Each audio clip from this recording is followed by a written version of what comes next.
Hello everyone. A few days ago I penned an irritated tweet in response to one of the latest happenings on the increasingly heated culture war front, in response to the decision of an actor named Ellen Elliott Page. I am employing this awkward and impossible naming style because it is now apparently mandatory and am probably doing it wrong nonetheless, as you're doing it wrong is the whole point of what has been made mandatory. But also, I'm trying to make a point. I've essentially been banned from Twitter as a consequence. I say banned, although technically I have been suspended. But the suspension will not be lifted unless I delete the hateful tweet in question, and I would rather die than do that. And hopefully it will not come to that, although who the hell knows in these increasingly strange days. What was it that I said that caused such a fuss? And that fuss is just beginning. And even more importantly and complexly, what exactly was it that I said that resulted in the ban? Here is the tweet in question. Remember when pride was a sin? And Ellen Page just had her breasts removed by a criminal physician. And then a link to a story that detailed out the happenings. The response from Twitter, quote, violating our rules against hateful conduct. You may not promote violence against, threaten, or harass other people on the basis of race, ethnicity, national origin, sexual orientation, gender, gender identity, religious affiliation, age, disability, or serious disease. By clicking delete, you acknowledge that your tweet violated the Twitter rules. Delete. If you think we've made a mistake, submit an appeal to us. Please note that should you do so, your account will remain locked while we review your appeal. Let's take this apart. First, it is clearly the case that I did not promote violence against or threaten anyone with my missive. So that leaves the arguably lesser sin of harass. Let's assume, since I wasn't informed, that that was the crime. And further, harassment on the basis of so-called gender identity, since Twitter did not do me the favor of actually specifying my crime, and there are many possibilities on that front. We unfortunately have to guess at why this has occurred, and that's actually a big problem in and of itself, and also indicative of the utter carelessness of the Twitter organization with regard to the propriety of its own censorial actions. I should at least know exactly what I did wrong if I am required to acknowledge that my tweet violated the Twitter rules. What rules, you sons of bitches? Exactly. Precisely. Because such things matter when the accusations start flying. So what did I say that might constitute harassment? Well, many things, hypothetically. Let's begin with, remember when pride was a sin? Although that is merely a factual statement, because under the old rules applicable even a decade ago, pride was a sin and had been recognized as perhaps the cardinal sin for thousands of years previously. It still might be regarded as unacceptable to the woke authoritarian moralists who now insist, for example, that we celebrate Pride Month, not hour or day or week, but month, and who have literally called it Pride Month instead of LGBT plus month or whatever else alphabet acronym which is currently insisted upon as the only acceptable enlightened terminology. I don't regard pride as a virtue. It has been classically regarded as a sin. I don't see that sexual orientation or sexual desire of any sort is something to celebrate or to take pride in. And so what I said was merely a fact. Now, it's possible that I hurt someone's feelings because I pointed out that pride goes before, for example, a fall, but I don't care about that, would do it again. And also consider it my duty to warn those who are about to fall into a pit that the path they are on leads suddenly downhill.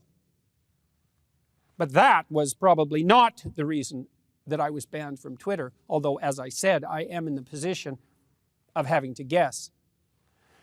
Next phrase to interrogate. And Ellen Page. Now, why did I stop there? Because in all likelihood, it was this seemingly innocuous phrase, including the name of a well-known actress, there I'm in trouble again, that likely resulted in my ban. I committed the fatal crime of what has come to be known in the appalling sensorial terminology of the insane activists as dead naming, which is the act of referring to someone who has transitioned, another hated piece of jargon and slogan, by the name and by the inference, the gender, really the sex, that everyone knew them by previously, and in the case of Ellen/Elliot, that millions of people recognized and knew. So I should have either called him, her, they, Elliot, instead of Ellen, although as we will discover that would have made it impossible for me to say what I wanted to and need to say in the remaining phrases. Not that such a problem would bother those who are objecting to my speech in the first place. The next phrase is, just had her breasts removed. This bit suffers from a very similar problem. I employed the forbidden pronoun her when Elliot, Ellen, is now to be regarded as a he or else. But there's a conundrum here, to say the least, and not just for me, although I have been banned because of it. Was Elliot/Ellen a she or a he, or Ellen or Elliot, when she or he or they, that's Elliot or Elian by the way, had his or her or their breasts removed? If he or she was a he, then why was it necessary to have the mastectomy?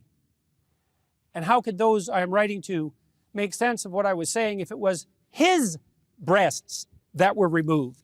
Were those male breasts or female breasts that were removed? If they were male breasts, then why were they removed?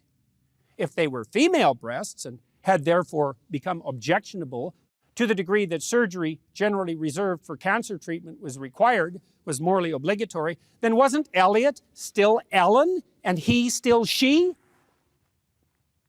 How could I possibly have written that sentence in any sensible manner whatsoever, while simultaneously making my point understandably and not breaking Twitter rules against so-called hateful conduct? And Elliot Page just had his breasts removed? Was he Elliot then? When exactly? Exactly. He was definitely Ellen at some point in the past, or so indicate all his, her, them, their film credits. Will all those have to be reshot since they employed the hated dead name?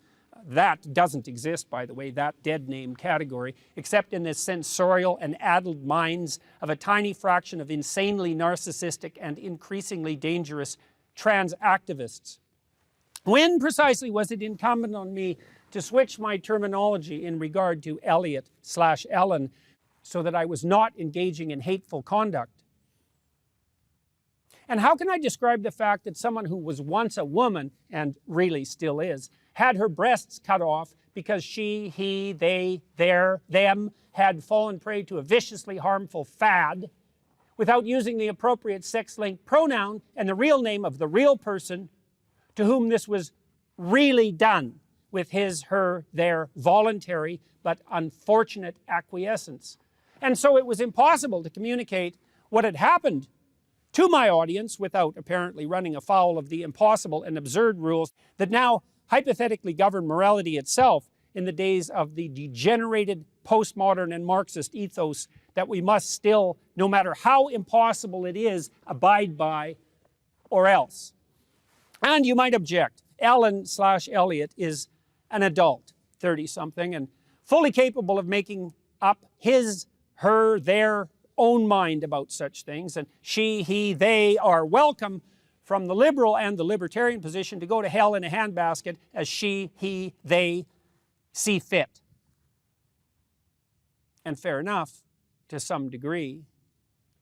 But I don't believe it is either merely picayune or inappropriate to point out that Ellen/Elliot, who is quite a good actor/actress, is also a ritual model for emulation, being a star with all the privileges and, let us point out, the responsibilities that go along with that. So by acquiescing to this surgery and by publicizing it and by insisting upon the sanctity and the moral virtue of his, her, their new, expensive, dangerous, and medically enhanced identity, and by participating in the whole identity charade, Ellen/Elliot has undoubtedly, with his, her, their so-called courage, and remember the White House itself has tweeted out every indication of believing in the courage of those who transition, enticed many a poor, confused adolescent, girl most likely, to blame her emergent pubescent self-consciousness, confusion, and discomfort on being born in the wrong body and believing that the courageous, self-affirming, and morally admirable route is hormonal treatment, sterilization, subjugation to a lifetime of expensive medical complication. How delightfully profitable is that? And misery. And I believe firmly that Ellen/Elliot, or whatever the hell her name or his name is, bears moral culpability for that. And finally, with regard to the final phrase, criminal physician, I must say that I've had some post-coital, so to speak, regrets about that phrase. It is clearly the case that the surgical operation performed by the butchers who butchered Elliot/Ellen was legal. So, was it criminal or not? Were the operations undertaken by the fascist physicians who carried out the Nazi medical experiments legal? Yes, under the laws of the time. But were they criminal? I'll leave that question up to you to answer. And further, perhaps it might be objected, what about the damage done by hypothetically leaving those confused about their identity to dwell in their confusion? Aren't we morally obliged to intervene? And I would say, no. Why? Well, first, do no harm, as the Hippocratic Oath, remember that, insists. And second, it has been a matter of historical consensus that sins of omission are less egregious than sins of commission.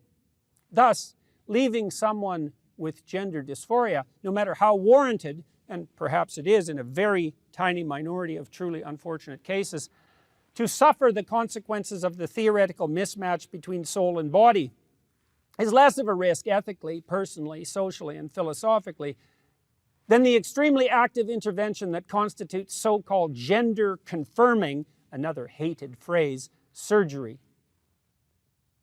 I might also point out that the trans surgery enterprise is now a $300 million per annum growth industry, rate of projected expansion 15% per year, projected increase by 2027 to $750 million per year.